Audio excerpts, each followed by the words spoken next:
Hello வணக்கம் பீடா. Indian champions office squad உள்ளே வந்துருச்சு. இன்னைக்கு தான் வந்திருக்கு. ஆனால் ஒரு 2 நாளாக இந்தியன் ஜேர்னலிஸ்ட் அண்ட் மீடியாஸ் அவங்கவுங்க ஸ்குவாடை வெளியிட்டே இருந்தாங்க. ஆல் இந்தியா ட்விட்டர் செலெக்ஷன் கமிட்டியும் அவங்களோட ஸ்குவாடை வெளியிட்டே இருந்தாங்க. இருந்தாலும் அஃபீஷியலாக பிசிசிஐ இன்னைக்கு ஸ்குவாட் அனௌன்ஸ் பண்ணிட்டாங்க பீடா. ஆஸ் யூஷுவல் ஸ்குவாடை படிச்சிடவா? தயவு செஞ்சு நீங்க ஸ்குவாட படிச்ச உடனே தான் அதுக்கப்புறம் போஸ்ட்மார்ட்டமே. Okay, done. Captain Rohit Sharma இது நேற்றே தெரிஞ்சிருச்சு நீங்கள் மீட்டிங் அட்டன் பண்ண போறாரு அப்படின்னு ஒன்று. அதுக்கு அடுத்து வைஸ் கேப்டன் சுப்மன் கில் எல்லாரும் விளையாடவே மாட்டாங்க அப்படின்னு சொன்னாங்க. நான் அப்பவே சொன்னேன் பீடா, ஒரு ஆர்டர் மட்டும் கிடையாது, வைஸ் கேப்டனா ஒரு ப்ரொமோஷனும் கொடுத்துட்டாங்க. எஸ்எஸ்வி ஜெய்ஸ்வால் நம்ம சொன்னோம், கோலி, ஸ்ரேயாஸ் ஐயர், ராகுல், Rishabh Pant, Hardik Pandya, Ravindra Jadeja, Axar Patel, Washington Sundar, Kuldeep Yadav returns back after injury. Groin இன்ஜுரின்னு பிசிசிஐ ரிப்போர்ட் பண்ணியிருந்தாங்க. Is back in the team. Jasprit Bumrah subject to fitness. அது செகண்ட் ஏதோ ஸ்கேன் இருக்குன்னு சொல்றாங்க, அப்புறம் தான் தெரியுமா. Mohammed Shami returns to the squad after prolonged fitness issues. இதுதான் இன்னொரு சேஞ்ச். கடைசி place Harshdeep Singh in place of Mohammed Siraj. இது ஒன்று தான் மிஸ் ஆனது நான் சொன்ன ஸ்குவாட்ல. இப்போ இதை பற்றி நீங்கள் என்ன நினைக்கிறீங்க? உங்கள் இனிஷியல் தாட்ஸ் என்ன? அதாவது நீங்க ஆல்மோஸ்ட் எல்லாத்தையும் கிராக் பண்ணிட்டீங்க. இந்த முகமது சிராஜோட கால் ஏகப்பட்ட எக்ஸ்பர்ட்ஸ், எந்த எக்ஸ்பர்ட்டும் முகமது சிராஜை விடவே இல்லை. So it is a surprise inclusion for me. இப்போ நீங்க படிச்ச ஸ்குவாட்ல பிளேயிங் லெவன்கிறது ரொம்ப ஈஸி. இப்போ ரோஹித் சர்மா, சுப்மான் கில் வைஸ் கேப்டன், அதையும் சொன்னீங்க நீங்க. சுப்மான் கில்ல லீடர்ஷிப் குவாலிட்டியில பாக்குறாங்க பீடாக், அவரை விடமாட்டாங்க அப்படின்னு. நான் ஒரு particular what has to be good for India moving forward considering current form and who's in good ஃபார்ம்ன்றது வச்சு நான் சொன்னேன். So it is going to be very simple. Shubman Gill and Rohit Sharma is going to open captain and vice captain, followed by Kohli, number 4 Shreyas Iyer, number 5 KL Rahul, 6 Hardik Pandya, 7 Akshar Patel, 8 Arshdeep Singh, 9 Kuldeep, 10 இப்ப இவங்க போட்டிருக்கிற கணக்குப்படி Jasprit Singh Bumrah, number 11 side இவங்க எடுத்து சாஃப்டா பேசுற சரத் பாபு, முகமது ஷமி. இதுல எப்படின்னா, இப்ப நான் உங்களை ஒரு கேள்வி கேட்கிறேன். இந்தியன் டூ இப்போ யார் வெளியே உட்கார்றாங்க உங்கள் கணக்குப்படி? கணக்குப்படி ஜெய்ஸ்வால் வெளியில உட்காந்து தான் ஆகணும். Okay, number 1. ம். சாரி, அதை சொல்ல மறந்துட்டேன். சுப்மான் கில்லுக்கு பேக்கப் அவர் ஜெய்ஸ்வால். அவர் பேக்கப்பா கடைசி வரைக்கும் இருப்பாரு என்ன ஆனாலும். பிகாஸ் ஆஃப் வைஸ் கேப்டன் அவர் ம். கீழேயே ஆட முடியாது. நம்பர் 3 கோலி. இப்ப நான் உங்களை கேட்கிறேன், கோலி 2 மேட்ச் சரியா ஆடலைன்னா கோலியை டிராப் பண்ணிடுவீங்களா? உங்களை கேட்கிறேன். இல்லை இல்லை இல்லை, பண்ண முடியாது. ஆனால் கோலி அடிச்சிருவாருன்னு நான் நினைக்கிறேன். ஓகே. ம். அதுதான் எல்லாரும் விரும்புறோம். பட் ஜெய்ஸ்வால் இஸ் அ ம். Permanent backup, he won't get a okay. Game. Okay, இப்ப ம். பேக்கப்ஸ பத்தி வரேன். அதுக்கப்புறம் அக்ஷர் பட்டேல் ஸ்டார்ட் பண்ணுவாருன்னு நான் சொல்றேன். அவருக்கு 2 பேக்கப். அது ஒண்ணு ஜடேஜா, இன்னொன்னு வாஷிங்டன் சுந்தர். ஓகே, இப்ப நான் உங்களை கேள்வி கேட்கிறேன். இப்ப அக்ஷர் பட்டேலுக்கு 2 பேக்கப் தேவையா? I'm asking you question. தேவையில்லை. ஓகே, அதுக்கப்புறம் பாத்தீங்கன்னா இதை நம்ம சொன்னோம். கேஎல் ராகுல் பண்ட், பண்ட்டும் இருப்பாரு. கேஎல் ராகுல் will start, Pant will be is backup அப்படின்னு சொன்னோம். இல்லைன்னா அவங்க என்ன பண்ணும், அந்த லெஃப்ட் ஹேண்டர் எனக்கு வேணும் அப்படின்னு நினைச்சாங்கன்னா, ஏன்னா இப்ப உங்களுக்கு ஜெய்ஸ்வாலும் ஆட போறது இல்ல. Rohit right hander, Gill right hander, Kohli right hander, Shreyas right hander, ராகுல் right hander, Pandya right hander. So உங்களுக்கு ஒரு bowling allrounder is going to be left hander number 7. So இப்ப உங்களுக்கு ஒரே சான்ஸ் எப்படின்னா, இப்ப இந்த லெஃப்ட் இதை நீங்க உள்ள கொண்டு வரணும்னு நீங்க பாத்தீங்கன்னா, ஃபண்டஸ்ட் only come in place of உங்களுக்கு ஈதர் கேஎல் ராகுல் ஆர் ஸ்ரேயஸ் ஐயர். கேஎல் ராகுல் has been very impressive when it comes to ODIs, bailed us from bad precarious situations in many of the timesன்றதுனால ஸ்ரேயஸ் ஐயரா பண்ணிட்டான்னு இருக்கும். அந்த ஒரே ஒரு சான்ஸ் தான் அது. It's a very good backup. இப்ப நான் என்ன கேட்கிறேன்னா, இந்த இந்தியன் டூ அப்படின்னு ஒரு இதை சொல்ல வந்தேன். அதுக்கப்புறம் நீங்க கேட்டோன்னே இந்தியன் டூ, 2.0, சாமி டூ, இதெல்லாம் நீங்க கேள்விப்பட்டிருக்கீங்களா சினிமா? இப்போ ஆமா. Mohammed Shami coming back from injury, கரெக்டா? ம். ஆமா. Kuldeep Yadav coming back from injury, கரெக்டா? ம். ஜஸ்பிரீத் பும்ரா வருவாரா? தெரியாது. அப்படிங்கும் போது நீங்க ஒரு ஃபாஸ்ட் பாலருக்கு பேக்கப் வச்சுப்பீங்களா, இல்ல அக்ஷர் பட்டேலுக்கு பேக்கப் ரவீந்திர ஜடேஜா, ரவீந்திர ஜடேஜாக்கு பேக்கப் வாஷிங்டன் சுந்தர் நீங்க வச்சுப்பீங்களா? நான் கேட்கிற கேள்விக்கு நீங்க பதில் சொல்லணும் இப்போ. இல்ல, அதுதான் அது ஒரு எக்ஸ்ட்ரா கொஷின், தேவையில்லாத கொஷின். மேபி அவங்க கண்டிஷன்ஸ்க்கு எக்ஸ்ட்ரா ஸ்பின்னர் ஆடினா அப்படின்னு ஆடுறதுக்கு வாய்ப்பே இல்லை. இல்ல குல்தீப்பும் ஆடிட்டு. ஆமா, இங்க பாருங்க, தேவையில்லை தான் அது. இந்த 3 பேர்ல ஒருத்தர் ஆடியே ஆகணும். இந்த மூணு ஆனா பேருமே ஒருத்தர் தான் ஆட முடியும். ஒருத்தர் தான் ஆட முடியும். 3 பேருமே 10 ஓவர்ல 51 ரன், ஒரு விக்கெட் கொடுக்கிற spinner who can bat. Correct, ஒத்துக்கிறீங்களா ம். நீங்க? ஜடேஜா இஸ் ம். definitely in the reputation better than Akshar Patel, but Akshar Patel has been scoring points more than Jadeja just because of the role adaptability. இப்ப நான் சொல்றேன் பாருங்க, இந்த லெஃப்ட் ஹேண்டர் டப்புன்னு உங்களுக்கு வந்து ஒரு நம்பர் 4ல அக்ஷர் பட்டேல் ஆடக்கூடிய ஒரு அந்த இது இருக்கு. ஏன்னா அவர் அந்த மாதிரியான ஒரு பிளேயர்ன்றதுனால அக்ஷர் பட்டேல் அப்படி யோசிப்பாங்க. அப்படிங்கும் போது ஜடேஜாவே ஆடுறதுக்கு உங்களுக்கு சான்ஸ் இல்லைங்கும் போது வாஷிங்டன் சுந்தர் ஆடுறதுக்கான சான்சஸ் என்ன உங்களை கேட்கறேன். இல்ல அதுதான் அவங்க ஒரு ஸ்பாட்டை வேஸ்ட் பண்ணிருக்காங்க. நீங்க சொல்ற பாயிண்ட் இஸ் அக்செப்டட். அந்த இதுக்கு இன்னொரு சீமர் பேக்கப் எடுத்திருக்கலாம். அது யாரா இருக்கும்னு நீங்க நினைக்கிறீங்க? யாரா இருக்கணும்னு? இப்போ ஒன்னு சிராஜ் நான் வந்து முன்னாடியே அந்த நம்ம ப்ரிவியூல சொன்னோம் நம்மளோட ஸ்குவாட் போட்ட போது. இப்ப உங்களோட ஸ்குவாட்ல ஒரே அவங்க எடுப்பாங்கன்னு நான் சொன்னேன். நான் எடுக்க மாட்டேன், அவங்க எடுப்பாங்கன்னு சொன்னேன். உங்களோட சேஞ்ச் வந்து வாஷிங்டன் சுந்தர் பதில Siraj, rest 14 you got it right. என்னோட சேஞ்ச் என்ன அப்படின்னு பார்த்தேன்னா, நான் I said Jaiswal has to open with Rohit Sharma just because of his red hot form and Sanju Samson to be backup. அதுதான் என்னோட கணக்கு. இப்ப என்னோட கணக்கு என்னன்னா, கேஎல் ராகுல் பண்ணிட்டு ரைட் டு ரைட் மேட்ச், அதுக்கப்புறம் ஷேயஸ் ஐயருக்கு ஒரு பேக்கப்னு நீங்க பாத்தீங்கன்னா that has to be Sanju Samson, Siraj has to be the other guy. So இப்போ உங்களுக்கு நான் கேட்கிறேன், இப்ப ஷாமி வந்துட்டு இப்ப இதுக்கு முடிச்சுட்டு வந்திருக்காரு. இப்ப அந்த ஷமி வந்து அந்த அளவுக்கு ஃபிட்டா இருந்தா at least travel team to Australia with didn't. இப்ப இன்னொன்னு தெரிஞ்சுக்கோங்க, ஃபாஸ்ட் பவுலர்ஸ் பாத்தீங்கன்னா ஒரு நாளைக்கு 16 ஓவர் போடுறாங்க டெஸ்ட்ல. ஓகே, பும்ரா தான் கொஞ்சம் நிறைய கொடுத்தாங்க, மத்த ஃபாஸ்ட் பவுலர்ஸ் எல்லாம் பாத்தீங்கன்னா 16 17 தான் போடுறாங்க. இப்ப Shami has to bowl 10 overs. If you are trusting him to bowl 10 overs, why don't you take him to Australia? உங்களுக்கு அந்த பயம் ஒருவேளை உடஞ்சு போயிடுவாரோன்னு. இப்ப 10 ஓவர்ஸ் உங்களுக்கு தெரியல அவரோட ஃபிட்னஸ் வந்து எந்த அளவுக்கு இருக்குங்கும் போது when he is making a comeback, Bumrah தெரியாது அப்படிங்கும் போது you are going with only one seamer, that is Harshdeep Singh. இப்ப நாளைக்கு வந்துட்டு பும்ரா வந்து நாட் ஃபிட் ஃபார் சாம்பியன்ஸ் டிராஃபின்னா அவருக்கு பதிலா சிராஜை எடுத்து போவீங்க. Still you will only have 3 seamers. அங்க யாராவது உங்களுக்கு உடைச்சுக்கிட்டாங்கன்னா then you have to fly someone from India. இப்போ அது வந்து அஜித் ராணா. இப்ப நான் என்ன சொல்றேன்னா, இப்ப திடீர்னு வந்துட்டு இப்ப வார்ம் அப்ல புடுங்கிக்குது ஒரு ஃபாஸ்ட் பாலர்னு வச்சுக்கோங்களேன். துபாய் மாதிரி ஒரு இடத்துல இப்ப இந்த ஐஎல் T20 மேட்ச் எல்லாம் நான் பார்த்துட்டு இருக்கேன், நீங்களும் பாப்பீங்க. இந்த ஃபர்ஸ்ட் 6 ஓவர்ல இன்வேரியபிளி பவர் பிளேல T20 கேம்ல there is so much of help. So இந்த மாதிரி இப்ப அதே மாதிரி இந்தியா பாகிஸ்தான் ஆடின போது you remember when that's only time Pakistan are beaten India. Who made inroads? Their fast bowlers made inroads. Shaheen Afridi made inroads. அப்படிங்கும் போது இப்ப நீங்க வந்துட்டு முதல் நாள்ல ஏதோ ஒரு பிராக்டிஸுக்கு போறீங்க, இப்ப இல்ல திடீர்னு ஏதோ ஒன்று ஆம்ஸ்ட்ரிங் யாருக்காவது புல் ஆயிடுச்சுன்னா நீங்க என்ன பண்ணுவீங்க அந்த சிச்சுவேஷன்ல? வாட் இஸ் 4 மணி நேரம் தானே போயிடா இந்தியால இருந்து அனுப்பிச்சு வச்சிருவாங்க. சார் அது சொல்றதெல்லாம் கொஞ்சம் ஈஸி சார். அது நீங்க ஒரு சினிமாக்கு போற மாதிரி டக்குன்னு பிளைட்டை பிடிச்சி வந்துட்டு அடுத்த நாள் வந்துட்டு ஒரு சாம்பியன்ஸ் டிராஃபி டீம்ல வந்துட்டு இந்த ப்ரெஷர் எடுத்து ஆடுறது அப்படிங்கிறது I really don't know. Bumrah can do. Correct தான், ஒரு ஃபாஸ்ட் bowling கவர் இருக்கிறது நல்லதுதான். I'm just saying. இப்ப நான் கேட்கறது ரொம்ப சிம்பிள். இப்ப சுப்மான் கில்ல நீங்க வைஸ் கேப்டனா போட்டீங்கன்னா யசஸ்வி ஜெய்ஸ்வால் ஆட முடியாது. இப்ப நான் ஒரே ஒரு கேள்வி கேட்கிறேன், 2 மேட்ச் சுப்மான் கில் ஃபெயிலியர் ஆறாரு, உங்க வைஸ் கேப்டனை உட்காத்தி வச்சுட்டு ஜெய்ஸ்வாலை நீங்க ஆடுவீங்களா? ஆட முடியுமா? Does it make any logic? This is my question to you. Twitter selection committee ஆடிரும், ஆனா ஆக்சுவலா அவங்க ஆட மாட்டாங்க. ஆட மாட்டாங்க. இப்போ வந்து அக்ஷர் பர்ஃபார்ம் பண்ணலன்னு வச்சுக்கோங்களேன். Akshar has done very well for India in the T20 World Cup. Akshar has always done well for Delhi Capitals. Akshar has given limited opportunities whenever he had in ODI internationals, has done well. இப்ப first match அவர் ஆடுறாரு, ஒரு 10 ஓவர்ல ஒரு 69 run, batting ஒரு 3 run out. அவரை drop பண்ணிட்டு ஜடேஜாவை ஆடுவீங்களா? If you prefer Axar Patel. இல்லைன்னா ஜடேஜாவே ஃபர்ஸ்ட் மேட்ச் ஆடுறாரு, அவரும் வந்து 10 ஓவர்ல 69 ரன் கொடுக்குறாரு, ஒரு 3 ரன்ல அவுட் ஆயிட்டாருன்னா ஒரே மேட்ச்ல ஜடேஜாவை தூக்கிட்டு அக்ஷர் பட்டேலை நீங்க ஆடுவீங்களா? இல்ல அப்படி பண்ண மாட்டேன் பீடா. நான் என்ன நினைக்கிறேன்னா, என்னோட பர்சனல் ஒப்பீனியன், அவங்க வந்து 3 ஃபாஸ்ட் bowlerமே ஆட மாட்டாங்கன்னு தான் நான் நினைக்கிறேன். இதுல 2 பேர் ஆடிடுவாங்கன்னு நினைக்கிறேன். ரோஹித், கில், கோலி, ஸ்ரேயாஸ் 4, கேஎல் ராகுல் 5, ஹர்திக் 6, அக்சர் 7, குல்தீப் 8, பும்ரா 9, ஷமி 10, 11ஆவதா அவங்க ஜடேஜாவை ஆடிடுவாங்க, இல்லாட்டி சுந்தர் ஆடிடுவாங்கன்னு நான் நினைக்கிறேன். அப்ப நீங்க ஹர்ஷதீப் சிங்கே ஆட மாட்டாங்கன்றீங்க?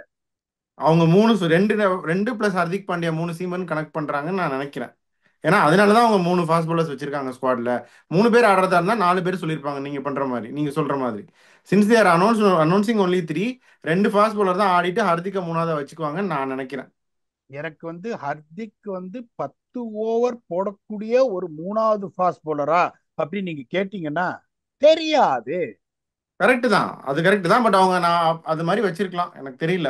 இப்படி தான் பண்ணாங்க T20 வேர்ல்ட் கப்புக்கு. நீங்க பாத்தீங்கன்னா they're going light on seam bowling, இது அதே மாதிரி தான் பண்ணாங்க. யோசிச்சு பாருங்க, நீங்க சொல்ற ஐடியா நான் பேடுன்னு சொல்லல, provided the wickets and conditions suit that. இப்ப பும்ரா ஃபிட் ஆகி வராருன்னு வச்சுக்கோங்களேன், பும்ராவை எப்படி யூஸ் பண்றாங்க? 3-2-2-3 இந்த மாதிரி 4 ஸ்பெல்லுல போடுறாங்க. இப்ப நான் பாகிஸ்தான் டீமோ ஒரு பங்களாதேஷ் டீமோ நான் என்ன பண்ணுவேன், அதுக்கப்புறம் வந்து நான் ஃபர்ஸ்ட் இந்த 6 ஓவர் நான் விக்கெட் கொடுக்காம ஆடிட்டேன்னா, நான் கேட்கிற கேள்வி உங்களுக்கு, can Hardik Pandya get you 3 for 27 in 7 over spell? Yes, no, don't know, பதில் சொல்லுங்க. கேன் தானே வேர்ல்டு கப்ல கடைசியில் அவர் தானே போட்டாரு ஜெயிக்கிற நேரத்துல. இப்ப எனக்கு வேண்டியது ஒரு ஆணித்தரமான ஆன்சர். ஆமா அவரால் முடியும் அப்படின்னா ஐ வில் மூவ் ஆன். ஆணித்தனமா இந்த டீமை பத்தி என்னால என்ன விட சொல்றது, எனக்கு தெரியல, தெரியாது. ஆ, பாத்தீங்களா, தெரியாது. ஓகே, அடுத்த கேள்வி. Axar Patel the first choice, can he get 7 overs 27 runs 3 wickets in one spell? Yes, no, don't know. 7 overs 27 போடுவாரு, 3 wickets, எனக்கு தெரியாது. தெரியாது.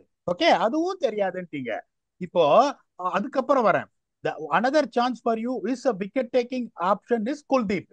இப்ப நீங்க வந்து ம், 2 சீமர். வாய்ப்பு நிறைய இருக்கு. ஓகே, இப்ப நீங்க 2 சீமரு ஹர்திக் பாண்டியான் போனீங்கன்னா உங்களுக்கு இருக்கிற 2 துருப்பு சீட்டு, விக்கெட் எடுக்கிற துருப்பு சீட்டுன்னா ஒண்ணு பும்ரா அவர் ஆடினா, ஓகே, இல்லைன்னா அதுக்கப்புறம் வந்துட்டு உங்களுக்கு இவரு குல்தீப். ஷம்மி, பும்ரா, குல்தீப் 3 பேர் இருக்காங்களே விக்கெட் டேக்கர்ஸ். ஹர்திக் நியூ பால்ல தான் போட்டுட்டு இருக்காரு அடம் பிடிச்சு. எனக்கு வந்துட்டு மை ஒன்லி திங் இஸ், ஏன் வந்து ஷமியை சொல்லாம இங்க இருக்கேன்னா, அவரோட ஃபுல் இது நான் பார்க்கல. மேபி ஒரு இப்ப இங்கிலாந்து சீரிஸ் அவர் ஆடுறாரு, இங்கிலாந்து சீரிஸ் அந்த பழைய ஷமியா வந்து பெண்டுலம் மாதிரி ஆடிச்சுன்னா 2 பக்கமும் பாலு, நீங்க சொல்றத ஒத்துப்பேன். ஒன்னே ஒண்ணு தெரிஞ்சுக்கோங்க, fast bowler when he comes back from that injury, he might hit the straps right from ball one, or it may take him 2 or 3 games to get settled to international cricket again, no matter how big you are. அவர் பும்ராவே இருக்கட்டும். இப்ப பும்ராக்கு என்னன்னா, இன்ஜுரியை விட்டுருங்க, இவ்வளோ polling அவர் போட்டுட்டாருங்கும் போது he comes from a different plate. Xiaomi எவ்வளவு கடைசியில ஷமி எப்ப ஆடினார் இன்டர்நேஷனல் கிரிக்கெட்? சொல்லுங்க பாப்போம், நீங்க எவ்வளவு நாளாச்சு அவர் இன்டர்நேஷனல் கிரிக்கெட் ஆடின்னு? the layoff is too much. Kuldeep international cricket ஆடி எவ்வளவு நாளாச்சு சொல்லுங்க பாப்போம். சோ அப்ப இந்த டெஸ்ட் அதான் மேட்சஸ்லயும் he was not preferred. New Zealand test மேட்சஸ்லயும் அந்த மாதிரி ஒரு சுச்சுவேஷன்ல ரெகுலரா ப்ரெஃபரன்ஸ் இல்ல, ஆஃப் லேட் நீங்க ஆடல அப்படிங்கும் போது you are in danger spot. So அந்த சுச்சுவேஷன்ல you wanted your second spinner whom you feel as an all-rounder can contribute something with the bat along with Hardik Pandya to create dents. இப்ப ஒரு பாகிஸ்தான் மாதிரி ஒரு டீம், ஒரு சயீம் அய்யூப் வெரி ஹை, ரொம்ப ஹையா அவரை ரேட் பண்ணுவேன். ஒரு பக்கம் ஃபக்கர் ஜமான் டிஸ்ட்ரக்டிவ், ஒரு 11 ஓவர்ல 74 நோலாஸ் வந்துட்டாங்கன்னா நீங்க மாட்டிப்பீங்க. I can be honest with that. அப்படிங்கும் போது என்னோட ஒரே ப்ராப்ளம், இவங்களுக்கும் வந்துட்டு they are having options who are going to sit outside. One is Yashasvi Jaiswal, who is never going to get a game. Other one is Washington Sundar, who is never going to get a game. It is only going to be between Akshar and Jadeja. Whoever plays, அவங்களையும் பாத்தீங்கன்னா there is no chance of that replacement to be done. Pant இருக்கிறது ஒரு wicket keeper இருந்தே இருக்கணும். எல்லாருமே நீங்க அந்த மாதிரி இது பண்ண முடியாதுங்கும் போது இந்த பிளேயிங் லெவன் நீங்க அடி வாங்கினாலும் இல்ல க்ளோஸா போய் ஜெயிச்சாலும் காம்பினேஷன் சரியில்லை, இந்த கண்டிஷன்ஸுக்கு நீங்க நினைச்சாலும் நீங்க பிளேயிங் லெவனை மாத்தவே முடியாது. அன்லெஸ் someone gets injuredன்றதுனால அந்த முதல்ல நீங்க ராஜாக்கு செக் வைப்பீங்க பாருங்க, அந்த செக்லயே கேம் முடியணும். செஸ் போர்ட்ல முடியல அப்படின்னா இவங்க கஷ்டப்படுவாங்க. ஸ்டில் இவங்க ஃபர்ஸ்ட் பிளேயிங் லெவன் அப்படின்றது பேடா கிடையாது. Let me be very honest with you. Almost வந்துட்டு நான் 13 பேர் கரெக்டா சொன்னேன், நீங்க 14 பேர் கரெக்டா சொன்னீங்க. It's only the backups what I am talking about. Moving forward to the tournament for the knock outs, அங்க யாரும் பர்ஃபார்ம் பண்ணலனாலும் திருப்பி அந்த மாட்டு வண்டியே நீங்க இழுக்க வேண்டிய பிரச்சனை வரும்ன்றதுனால இவங்க கஷ்டப்படுவாங்க. செமிஃபைனல்ஸ் போயிடுவாங்க. இதே இந்த வேர்ல்டு கப்புக்கு சொன்னதான் இப்பயும் சொல்றேன். அதுக்கப்புறம் தெரியாது. அதனால they will surely go to semifinals. இந்த குரூப்ல என்னோட காலு, it is going to be New Zealand and India to get through. அந்த குரூப்ல நம்ம சொன்னது வந்துட்டு, நான் சொன்னது Australia and England, seeing South Africa's long standing injuries. இதுதான் என்னோட டாப் 4. இதை நீங்க ஒத்துக்கிறீங்களா? இல்ல பீடாக், இப்ப நான் எதுவும் சொல்ல விரும்பல. அந்த இந்த மேட்ச் கிட்ட போகும்போது ஒரு ப்ரீவியூ வருவோம், அப்ப எல்லாரோட ஃபார்மையும் பார்த்துட்டு யாரு டாப் 4ன்னு சொல்லுவேன்னு சொல்றீங்களா? இல்ல நான் சொல்ல டாப் 4 ஒத்துக்கிறீங்களா? இல்ல வேற டாப் 4 உங்களுக்கு இருக்கா? இல்ல வேற டாப் ஃபோர்லாம் இல்ல. மேபி இந்தியா, நியூசிலாந்து, ஆஸ்திரேலியா 4வது டீம் நான் போகும்போது சொல்றேன். டீமும் நீங்கள் சொல்லிட்டீங்க. டீம் ஆனால் என்னை பொறுத்த வரைக்கும் இவங்களை பார்த்தா கம்பீர் வந்ததுலேருந்து ஆல்ரவுண்டர் ஆல்ரவுண்டர்னு டெஸ்ட்டுக்கே வந்து அவங்க ஒரு பவுலர் ஷாட்டாக ஆல்ரவுண்டர் வச்சு எக்ஸ்டெண்ட் பண்ணுறாங்க. ஸோ இது வந்து கம்பீர் கணக்கு 5 பேட்டர்ஸ் 3 ஆல்ரவுண்டர்ஸ் 3 பவுலர் அப்படின்னு போவாங்க நான் நினைக்கிறேன். 5 பேட்டர் 3 ஆல்ரவுண்டர்னா ஹர்திக் பாண்டியா ப்ளஸ் 2 ஸ்பின்னர், இது ஜடேஜா அக்சர் அந்த மாதிரி 2 ஸ்பின் பவுலிங் ஆல்ரவுண்டர்ஸ், 3 பவுலர்ஸ் வந்து 2 ஃபாஸ்ட் பவுலர்ஸ் ப்ளஸ் குல்தீப். இப்படி போவாங்கன்றது கம்பீர் கணக்குன்னு நான் நினைக்கிறேன். அதுக்காக தான் இப்படி ஒரு டீம் எடுத்திருக்காங்கன்னு நான் நினைக்கிறேன். சரி, இப்போ நோட்டபிள் ஒமிஷன் அப்படின்னு பார்த்தா அஃப்கோர்ஸ் எல்லா டீம்லையும் பேசின மாதிரி சஞ்சு சாம்சன், சிராஜ், கருண் நாயர் வண்டி வண்டியா ரன் அடிச்சு டீம்ல இருக்கணும்னு நீங்க ட்வீட் போட்ட கருண் நாயர், இதெல்லாம் பத்தி நீங்க என்ன நினைக்கிறீங்க? இல்ல இப்ப நீங்க நீங்க சொல்ற காரணம் தான். They feel that I am okay with three seamers I already have on my bench, warm the bench I got Hardik Pandya அப்படிங்கும் போது it is very clear. Then I cannot bring the Siraj discussion here, honestly speaking. இப்ப கருண் நாயர் அப்படின்னு பாத்தீங்கன்னா இதுக்கு மேல நான் என்ன பண்ணணும்ன்ற கேள்வி வந்துடும். இன்னொன்னு அவங்களுக்கு பாத்தீங்கன்னா தட் இஸ் வாட் சஞ்சு சாம்சனுக்கே இடம் இல்லை அப்படின்னா கருண் நாயரை பார்த்து நம்ம பாவப்பட்டு நீ அடிச்சுட்டே இருடா கண்ணா இப்ப நான் எப்படியாவது டொமஸ்டிக்கே இப்ப விளையாட வேணாமா? டொமஸ்டிக்ல நான் 1000 ரன் அடிச்சாலும் எனக்கு மதிப்பு இல்லையா அப்படின்னு எனக்கு தோணும் இல்லையா? அந்த கேள்விதான் நான் கேட்கிறேன். இப்ப விராட் கோலி, ரோஹித் சர்மா இவங்களெல்லாம் டொமஸ்டிக் கிரிக்கெட் வந்து ஆடியே ஆகணும். BCCI put a clause that whenever you are available you have to play domestic cricket போது there is a importance that is attached to domestic cricket போது 752 ரன் ஆவரேஜ் வச்சிருக்கிறது என்ன பிரயோஜனம் அப்படின்ற கேள்வி வரும். honestly speaking, at least if his name has been discussed here I'm happy. ஏன்னா இப்ப ஷேயாஸ் ஐயரை கிராக் பண்ண முடியாது, கோலியே கிராக் பண்ண முடியாது. இப்ப சஞ்சு சாம்சனே அவங்க வெளியில விட்டுருக்காங்க அப்படிங்கும் போது it is very hard to include Karun Nair, even though I will call for his inclusion. அதுல எந்த சந்தேகமும் கிடையாது. முகேஷ் குமாரோட கேஸும் நீங்க கேட்ட போது சிராஜுக்கே இடம் இல்லைங்கும் போது முகேஷ் குமாருக்கு இடம் இல்லை. ஸோ ஓவரால் இந்த ஸ்குவாடை நான் பேடுன்னு சொல்ல மாட்டேன், பேக்கப் ஆப்ஷன் தான் பேடு. இந்த ஸ்டார்டிங் 11 ஃபயர் ஆச்சுன்னா this is a solid starting 11, அதுல எந்த சந்தேகமும் கிடையாது. என்னோட கால் படி நான் அந்த 2 ஸ்பின்னர் ஆல்ரவுண்டரா ஆட மாட்டேன். I will only play full fledged. Harshdeep Singh genuine wicket taker, Shami genuine wicket taker, Bumrah genuine wicket taker, Kuldeep genuine wicket taker, அந்த மாதிரி எடுத்துட்டு தான் போவேன் ஒழிய then expect my top 6 to do the damage. அதை தான் நான் பண்ணுவேன் ஒழிய இன்னொரு இது போலிங் ஆல்ரவுண்டர் கொண்டுட்டு பேட்டிங்கையும் வந்துட்டு அரைகுறையா பண்ணிட்டு போலிங்கையும் அரைகுறையா நான் பண்ண மாட்டேன். இதை தான் பண்ணணும். But playing eleven, starting playing eleven look solid. அதுக்கப்புறம் அடி வாங்குமா, இன்ஜின் வந்து மக்கர் பண்ணுமா, மக்கர் பண்ணா it will be problem. But என்ன பொறுத்த வரைக்கும் you will get to semifinals definitely. Okay, பீரா கணக்கு வேற கம்பீர் கணக்கு வேற அப்படின்னு நான் நினைக்கிறேன். இப்போ இந்த வைஸ் கேப்டன் பஞ்சாயத்தையும் பற்றி பேசிடலாம். ரோஹித் சர்மா கேப்டன், அதில் வந்து ஸ்கை கேப்டன் T20ல, இதில் அக்சர் வைஸ் கேப்டன், இதில் வந்து கில் வைஸ் கேப்டன். 2 டீம்லையுமே ஹர்திக் பாண்டியா இருக்காரு, ஆனால் எதுலையுமே வந்து வைஸ் கேப்டன் இல்லை. இந்தியாஸ் ஒயிட் பால் கேப்டன் அப்படின்னு கொஞ்ச நாளுக்கு முன்னாடி வரைக்கும் சொல்லிட்டு இருந்த ஹர்திக் பாண்டியாவுக்கு எந்த ரெஸ்பான்சிபிலிட்டியுமே கிடையாது. ஸோ இது வந்து இதில் ஏதாவது உள்குத்து இருக்குன்னு அப்படின்னு நான் நினைக்கிறேன். இல்லை என்ன நினைக்கிறீங்க? நீங்கள் என்ன நினைக்கிறீங்க? இல்லை எனக்கு ஃபர்ஸ்ட் ஆஃப் ஆல் வந்து கில்லு வந்து வைஸ் கேப்டனா அனௌன்ஸ் பண்ணது massive surprise for me. Even though you call for it that they're seeing him as a potential leadership குவாலிட்டின்னு எனக்கு அது ஆனஸ்டா எனக்கு புரியல. என்ன ஒரு மூவிங் ஃபார்வர்டு எப்படி இது பண்றாங்க அப்படின்னு எனக்கு தெரியல. இப்ப பும்ராக்கு ஏன் வைஸ் கேப்டன்சி கொடுக்கலன்னா even though if is fit நிறைய மேட்சஸ் அவர் ஒர்க் லோட் மேனேஜ்மெண்ட்டுக்காக வந்து ரெஸ்ட் பண்ணுவாங்கன்றதுனா it is always difficult to have someone like Bumrah இந்த team as a captain. So உங்களுக்கு ஷ்ரேயஸ் ஐயர் பார்த்தீங்கன்னா Shreyas Iyer is someone who's leading IPL for quite a period of time and is an IPL winner of late. அப்படிங்கும்போது இப்போ சுப்மான் கில் வந்துட்டு as is got an இம்போசிவ் average in இது India 56 average வச்சிருக்காரு. அதெல்லாம் கொஸ்டினே நீங்க பண்ண முடியாது. அப்படிங்கும் போது எனக்கு இது ஒரு பெரிய சர்ப்ரைஸ் எனக்கு.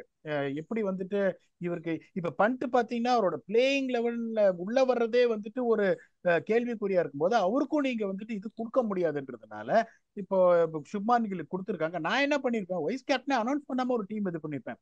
வைஸ் கேப்டன் என்ன ஒரு ஃபேன்சி தான். Who tax a decision? It's when the captain who's but Bumrah fit இருந்தாருன்னா பும்ரா ஈஸி வைஸ் கேப்டன் தானே பீடா? அதுல ஏதாவது கன்ஃபியூஷன் இருக்கா? இல்ல சார், இந்த மாதிரி ஒரு இன்ஜுரி அந்த மாதிரி வருது. பட் இஸ் நாட் பீன் இல்ல ஃபிட்டா இருந்தா. ஃபிட்டா இப்ப இந்த பிஜிடில இந்த பிரச்சனை வரல அப்படின்னா இது பேச்சே கிடையாது, அவர் வைஸ் கேப்டனா இருந்திருப்பாரு. இப்போ உங்களுக்கு இந்த மாதிரி நீங்க யோசிக்கிறீங்க, அவரை பார்த்து பார்த்து நம்ம இது பண்ணணுங்கும் போது it is not the right decision, not the wrong decision for them not to name him as a vice captain. That I give thumbs up for them. இப்ப I am happy for Gill. Is a young batsman, is a very talented batsman, எந்த சந்தேகமும் கிடையாது. First வந்து இப்ப இன்னும் அவர் தலைமையில நீங்க pressure போடுறீங்க. ஒரு வைஸ் கேப்டன் இது பண்ணிட்டு already is got indifferent series with bat in BGT. இப்போ ஒரு 3 மேட்ச் ஓடிஐ சீரிஸ் உடனே ஒரு பெரிய சாம்பியன்ஸ் டிராஃபிங்கும் போது you are putting him under more pressure by giving that responsibility to him, which should have been avoided. I would have announced the team with just a captain. Okay, and then probably அந்த உள்ளுக்குள்ளேயே team மீட்டிங்ல okay உனக்கெல்லாம் leadership qualities இருக்கு, you can come and advice me அப்படி சொல்லியிருக்கலாம். அவங்க அப்படி சொல்லாம கீழ்ல வந்து வைஸ் கேப்டனை போட்டாங்க. அதை நான் கிரிட்டிசைஸ் பண்ணல. It is only going to put pressure on him. ஏன்னா ஃபர்ஸ்ட் ஆல் ஆஃப் சடன் அந்த 56 ஆவரேஜ்ல யாரும் பேசுறது இல்ல. People wanted Gill to come back to getting runs again. இப்போ அந்த மாதிரி நல்லா அடிக்கணும்னு ஆசைப்படுறோம், நல்ல ரன் அடிச்சுட்டாருன்னா then it is absolutely fine. It all depends upon his performances now. Okay, இப்போ பார்த்துட்டோம். இந்தியாவும் உள்ளே போயிடும்னு நீங்களும் சொல்கிறீங்க, நானும் வந்து ஆசைப்படுறேன். அப்படியே நடக்கட்டும் பீடா. உங்கள் ஃபைனல் தாட்ஸ் என்ன?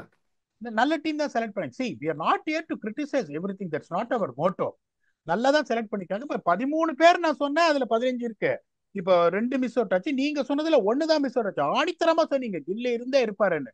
So it's not a bad selection to comment about. இந்த கருண் நாயர் தான் நான் சொல்றேன், as much as I am shouting for Karun Nair in public, இந்த மாதிரி ஒரு சுச்சுவேஷன்ல இருந்து மாட்டிட்டு இருக்காரு. மேபி வந்துட்டு அந்த இன்னொரு பேக்கப் நான் சொன்னேன் பாருங்க, Washington Sundar is also good player. It will be hard on him if say that he should be ரீப்ளேஸ்ட்னு. சஞ்சு சாம்சனோ கருண் நாயரோ வந்திருக்கலாம். அதே மாதிரி இந்த ஜெய்ஸ்வாலும் பாத்தீங்கன்னா is not going to get a single game. Don't try and impress people by saying that we are going to get you in, we are not going to play. He is not going to play. He cannot fit in the middle orderன்றதுனால அந்த backup ஒரு fast bowler இன்னொரு batsman எடுத்துக்கலாம்னு என்னோட கருத்து. But I still back this team to get in to semifinals. Knock out வரைக்கும் இந்த polling ஜெல்ல ஆயிடுச்சுன்னா definitely they are going to do well. இப்ப எல்லா டீமையும் பார்த்துட்டோம். this is what the top 4 I predicted. Sir இன்னும் ஒண்ணு அப்புறம் சொல்றேன் அப்படின்னு சொல்லியிருக்காரு. இப்ப அடுத்த ஒரே ஒரு டீம் மார்க் ஆண்டனி மட்டும்தான். அவங்க அனௌன்ஸ் பண்றதுக்கு வெயிட் பண்றோம். that will be our last show off before we shift our focus to India and England T20 series, which is going to begin short with your very own Octopus. Until we come back and entertain you for that episode, thanks a lot and bye bye.